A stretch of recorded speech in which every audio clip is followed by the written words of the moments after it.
Hello all, my name is Lindsay Sharp and I wrote my final paper on ADA accommodations in higher education. The main problem and focus of my paper was the ambiguity and gray area around making housing assignments for students with disabilities. The three areas in housing assignment process that have the most, as of right now, have the most gray area and ambiguity are providing a reasonable accommodation. So just reasonable accommodation enough is a very big gray area. The second point is charging students an increased rental rate to accommodate a request. And the third one is making housing assignments for students that have emotional support animals. That's kind of been the most recent one out of the three. The first one, providing a reasonable accommodation. The Barker versus Emory University case provides guidance to housing professionals on how residence halls are not excluded from public places, and that removing barriers that prevent students from living on campus or even certain areas. That is the responsibility of the institution to do that, according to this case, and residence halls are not excluded from that. So it's important to make sure that all areas, all halls are accessible to all students. The second point, charging students an increased rental rate to accommodate a request. It never went to court, but there was an investigation through the Office of Civil Rights where a university was charging an upcharge in order to accommodate an accommodation for one of their students, and the Office of Civil Rights said nope. They wrote there was an investigation that was launched, and they wrote a resolution letter to this university and said, you can't do that. You need to refund the student this upcharge money amount and don't do that anymore.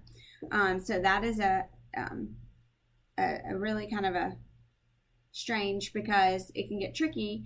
There are most universities have different floor plans, different areas that cost different amounts. So I feel like that is a real gray area in the housing assignment process. And then the third one is providing the housing accommodations for students with emotional support animals. There were two cases that I looked at here. It was U.S. versus University of Nebraska at Kearney, and Leland versus Portland State University. In both of these cases, there were students that had animals, emotional support animals, and they were either denied the request to have the animal on campus, or they were steered to a location and could not live in all areas on campus. And both of these cases, the court not only said, no, you can't do that, but they also had the institution pay damages to these individuals. As far as higher ed implications, these things are not going away anytime soon. And it is important for housing professionals to shift the paradigm from a reactive approach that it has been in the past to a more proactive approach. And then as far as my recommendations would be to have annual ADA audits during your health and safety inspections, just to ensure that your buildings are compliant with the law and with the codes. My second would be to ensure that the housing assignment staff is up to date with the law and training. So having like an annual intensive training with the Office of Accessibility on said campus, having that in place to make sure that your assignment staff is up to date with the law.